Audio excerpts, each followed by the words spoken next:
Hello class 11th, स्वागत है आपका मेरी हिंदी की नई वीडियोस में।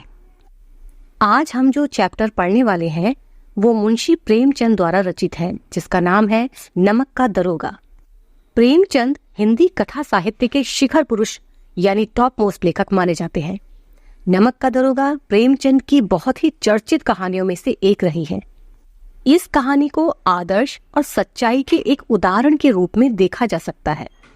ये कहानी एक सच्चे ईमानदार व्यक्ति की कहानी है, जिसका चरित्र धन के ऊपर धर्म की जीत को दर्शाती है। कहानी के मुख्य पात्र में वंशीधर के पिता पंडित अलोपीदीन है, बाकी सब साइड रोल में है। तो आइए शुरू करते हैं कि कहानी का नाम नमक का दरोगा क्यों रखा गया। ये उस समय की बात है जब नमक का नया विभाग बना था, नया कानून लागू हुआ था कि ईश्वर द्वारा दी गई चीज का कोई भी व्यापार या लेन देन नहीं किया जाएगा। पूरी तरह से निषेध कर दिया गया था, मना कर दिया गया था। लेकिन कुछ लोग चुप बैठने वालों में से नहीं थे, क्योंकि इसके व्यापार में पैसा बहुत था, ऊपरी कमाई बहुत थी। इसीलिए लोग चोरी छिपे, घूस और चालाकी से इसका व्यापार करने लगे। अधिकारी लोगों के तो इस काम में मजे ही मजे थे, क्योंकि उन्हें इस काम में रिश्वत मिल जाया करती थी और एक दूसरे का काम भी निकल जाता था। इसी वजह से लोग अपनी अच्छी खासी नौकरियां छोड़कर इस विभाग की पोस्ट के लिए ललचा रहे थे। यहाँ तक कि इस विभाग के दरोगा पद के लिए वकील भी ललचाते रहते थे। मुंशी वंशीधर के पिता एक अनुभवी पुरुष थे, जिन्हें दुनियादारी की काफी समझ थी। जब वंशीधर एक नौकरी की तलाश में बाहर जा रहे थे, तब उनके पिता उन्हें समझाते हैं कि उनके घर की हालत ठीक नहीं है।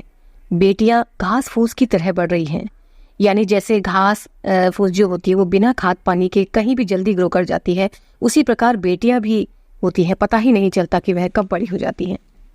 कर्जा भी सिर पर बहुत हो गया था। उनके पिता कहते हैं, मैं बूढ़ा हो चुका हूँ, अब तो तुम्हें ये सब घर बार संभालना है।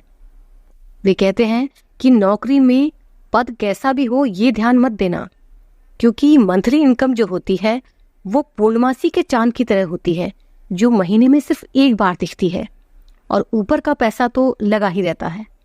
तो ऊपर की कमाई पर ज्यादा ध्यान देना। अब वंशीधर जी जो थे वो आज्ञाकारी पुत्र थे। अपने पिता का आशीर्वाद लेते ही वह जॉब के सिलसिले से निकल पड़ते हैं। दूसरी जगह जाते ही उनका नमक के विभाग में दरोगा के पद पर चयन हो जाता है। तो इस कहानी में नमक का दरोगा जो है वो मुंशी वंशीधर है, एक ईमानदार और सच्चा दरोगा। इस पद में सैलरी तो अच्छी थी, लेकिन ऊपरी आय का तो कहना ही क्या। पिताजी ये खबर सुनकर बहुत ही खुश हो जाते हैं। इन 6 महीनों में वंशीधर ने अपनी ईमानदारी और कार्यकुशलता से सभी अफसरों का दिल और भरोसा दोनों जीत लिया था। सर्दियों की एक रात की बात है। सिपाही और चौकीदार सभी नशे में मग्न थे, नशे में धुत हो रखे थे। वही दफ्तर से 1 मील पूर्व की ओर जमुना नदी बहती थी, जिस पर नाव का एक पुल बना हुआ था। दरोगा जी चैन की नींद सो रहे थे कि तभी अचानक से कुछ गाड़ियों की गड़गड़ाहट की आवाज से उनकी आंख खुल जाती है।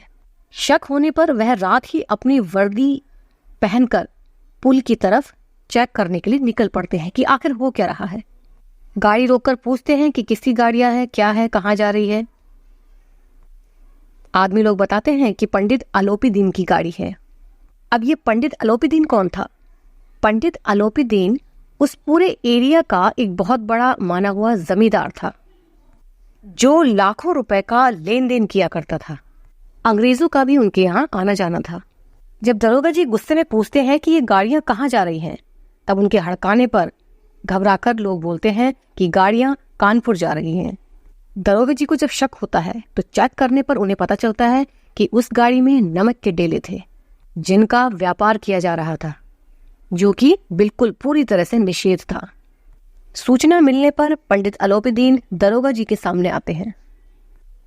पंडित अलोपीदीन वंशीधर को रिश्वत देने की कोशिश करता है, क्योंकि उसे अपने धन पर अहम था कि लक्ष्मी से, धन से किसी को भी खरीदा जा सकता है। लेकिन ये बात शायद उसे पता नहीं थी कि पैसा या धन हर जगह काम नहीं आता। दरोगा वंशीधर अपने सिपाही बदलू सिंह को जमींदार को अरेस्ट करने के लिए ऑर्डर करता है। जब अलोपीदीन को लगता है कि इतनी रिश्वत का लालच देने के बाद भी ये दरोगा अपनी अकड़ में ही है, मान नहीं रहा है, तब अपनी इज्जत बचाने के लिए शर्म से दरोगा से विनती करता है, लेकिन दरोगा उसकी एक नहीं सुनता और उसे अरेस्ट कर लेता है। अब दोनों का आमना सामना अदालत में होता है, मानो धर्म और धन के बीच आपस में युद्ध चल रहा हो। देखना यह था कि यहाँ जीत किसकी होती है।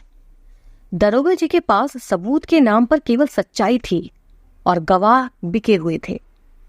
आखिरकार अलोपीदीन की जीत होती है और वह बाइज्जत बाहर आ जाता है।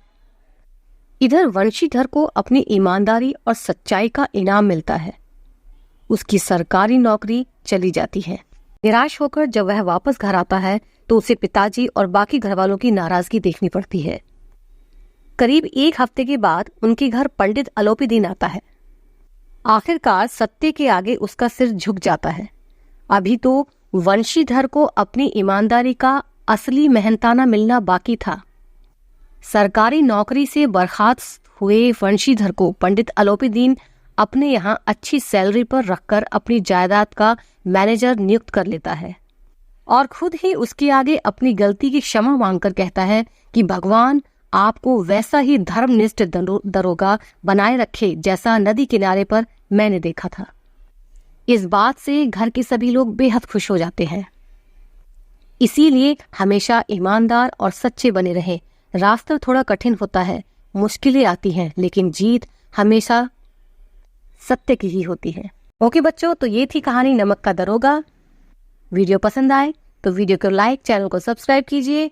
मिलते हैं नेक्स्ट वीडियो में। Okay bye.